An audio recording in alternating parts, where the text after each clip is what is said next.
Nothing you have just seen is real, and I'm going to show you how I did it. First, using a program called Vista Pro, I created a virtual landscape. Vista Pro allows me control over the size of my landscape, how rocky or flat it is, whether it is day or night, and all the colours. It also allows me to control the camera angles and views. By creating a path through the landscape, I could make it seem like we were flying between the peaks.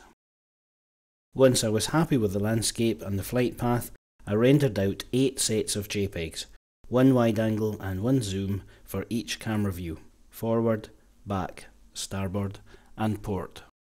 Each fly-through resulted in over 1800 JPEGs.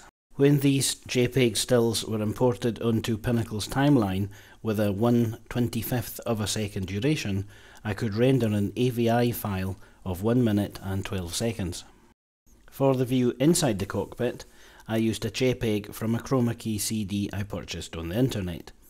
I made copies of the JPEG and painted on extra little lights. By adding these JPEGs to the timeline at 1/4 of a second each, it gives the impression of an animation of blinking control lights in the cockpit. When the AVI of the zoomed fly-through is added, it gives a nice effect. Of course, the pilot is missing, so he was added next. I used a Lego Star Wars X-Wing pilot and stop-motion pro software to animate him. He is very small, he's about an inch tall, so he was very close to the camcorder lens. I moved him very slightly for each frame, and by repeating and reversing the order of the frames, and by slowing down or speeding up their duration, it gives the impression of him looking about him. There were lots of frames of him, and I used a photo retouching program to clean up the chroma key background before compositing the final image and rendering a full 1 minute sequence of the pilot inside the cockpit.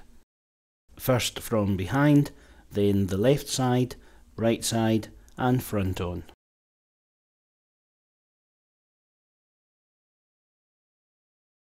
Next, I worked on the ship.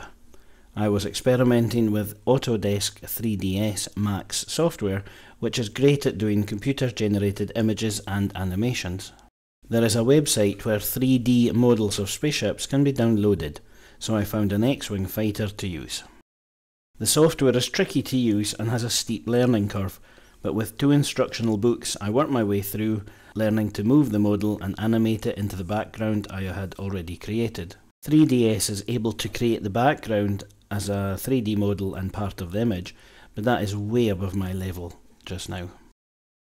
Once I had the ship where I wanted it and moving the way I liked, I rendered it as high resolution still JPEG blue screen images.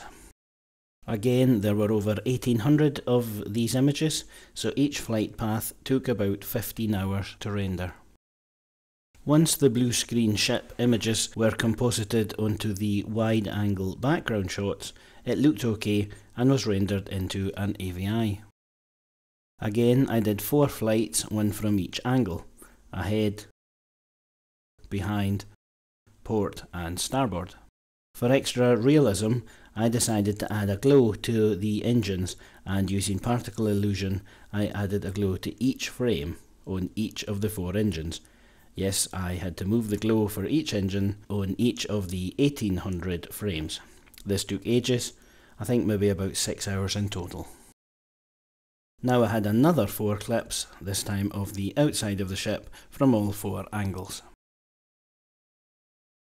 By using the multicam feature in Avid Liquid, I could see all 8 clips running simultaneously and cut between each camera view in real time. I then added this cut to the timeline, added music track from the built-in smart sound, and voila, months and months of hard work turned into a 1 minute clip. It's not a sequence for a movie or even a film in its own right. It's just a 1 minute clip done for experimentation and a bit of fun to see how far I could go. Who knows, with a little more practice it'll be interesting to see what else I can do. Watch this space.